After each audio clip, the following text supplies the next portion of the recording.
आतिफ जी, सवाल तो वहीं पर घूम फिर कर आ जाता है। ये बार बार वारिस पठान कह रहे हैं कि इतनी ज्यादा नफरत है और फिर उस नफरत के आगे जिक्र कर दिया जाता है पसमानदाओं का। क्या आपको लगता है कि इस नफरत, ये जो नफरत की बर्फ है, ये पिघल जाएगी इतनी आसानी से?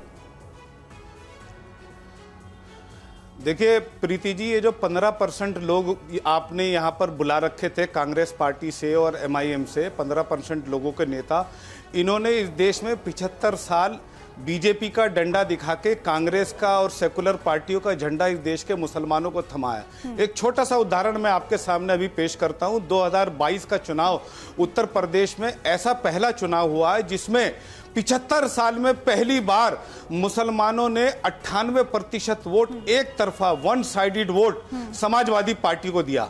लेकिन जब समाजवादी पार्टी इस स्थिति में पहुंची कि वो 3 राज्यसभा सांसद को नॉमिनेट कर सकती थी, तो उन्होंने एक कपिल सिब्बल जी को नॉमिनेट करा, एक जयंत चौधरी को नॉमिनेट करा, एक मुसलमान को, उस मुसलमान को नॉमिनेट करा जो कि 15% का हिस्सेदार था। अच्छा, अली और मैं इससे आगे की बात बताता हूँ, मुसलमानों ने वोट दिया कि नहीं दिया, प्रीति जी सुनो, वोट दिया कि नहीं दिया, लेकिन हमने दानिश आजाद अंसारी को विधान परिषद का सदस्य बनाकर उसको मंत्री बनाया।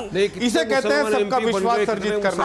हमें वोट दिया कि नहीं दिया? अलीगढ़ मुस्लिम यूनिवर्सिटी के former vice chancellor Tariq Mansoor Qureshi को, जो कि पसमानदा समुदाय से हैं, उनको MLC बनाकर हमने विधानसभा में भेजा। नहीं है, सिर्फ नफरत की सियासत नजर आती है। अली अनवर जी। प्रीति जी, ऐसे डिबेट में हम नहीं बैठते हैं। बड़ी मुश्किल से आपके लोगों ने बहुत ये कहा तब हम बैठ गए। इस तरह के डिबेट में हम नहीं बैठते हैं। आप बोलने नहीं दे रही हैं।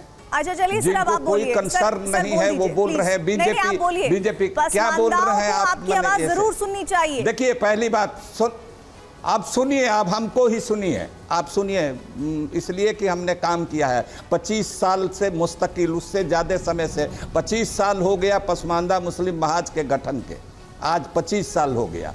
इस पर काम कर रहे हैं, देश दुनिया में इस पर रिसर्च हो रहा है।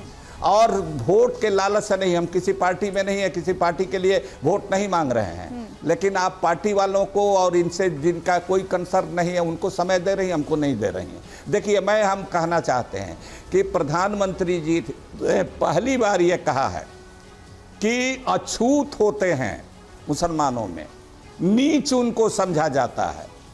तो भाई जब अछूत होते हैं और नीच होते हैं, आप ये समझ रहे हैं, तो सुप्रीम कोर्ट में क्यों लिख करके दे दिया? 18 साल से एक मामला पेंडिंग है, दलित मुसलमानों और दलित ईसाइयों को शेड्यूल कास्ट का दर्जा देने के लिए।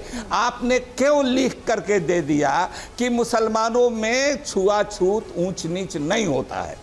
ये बताइए। बीजेपी के जो प्रवक्ता बैठे हैं बीजेपी के, वो बतावें, उनसे पूछिएगा पहले। और बात हमारा सुन लीजिए, प्रवक्ता नहीं बैठा हुआ है कि लिख करके दे दिया। बीजेपी का कोई प्रवक्ता? हाँ बैठे हुए हैं। अरे सुनिए ना, बीजेपी के प्रवक्ता हम देखते हैं, खूब बढ़िया से पहचानते हैं।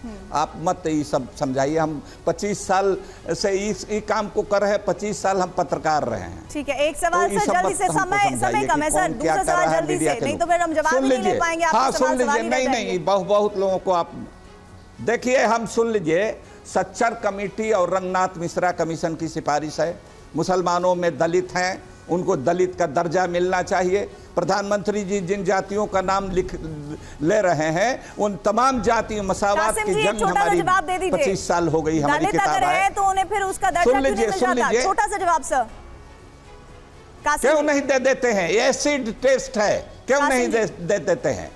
और सुप्रीम कोर्ट में सुन लीजिए, फिर आप बीच में रोक देती हैं। दूसरा सर, समय समाप्त होने को है, इसलिए कासमी जी जवाब छोटा सा। देखिए बात यह है कि प्रधानमंत्री जी की जो पसमानदा की ये बात हो रही है, अगर प्रधानमंत्री जी ने, चूंकि प्रधानमंत्री का जो मिजाज है वो वोटों की राजनीति का नहीं है। आप देख रही होंगी देश में हुनर हाट के नाम से माइनॉरिटीज़ के लिए एक बहुत बड़ा मेला लगता है। जिन शहरों देखिए को सच जैसे बात तो ये है मुरादाबाद सर, की समय नदी समाप्त हो था, गया, मैं आपका जवाब ठीक से और नहीं ले पाई, माफी चाहूंगी इसके लिए। और सबसे बड़ी बात ये है कि मरने के बाद आपको जन्नत नसीब होगी, उसके लिए बहुत कुछ करिए जीते जी, लेकिन जीते जी रहते हुए 2 वक्त की अगर रोटी ही अगर आपको नहीं मिल पा रही है तो फिर क्या कहिएगा। और ऐसे में पसमानदाओं का जिक्र होता है तो फिर अलग से घमासान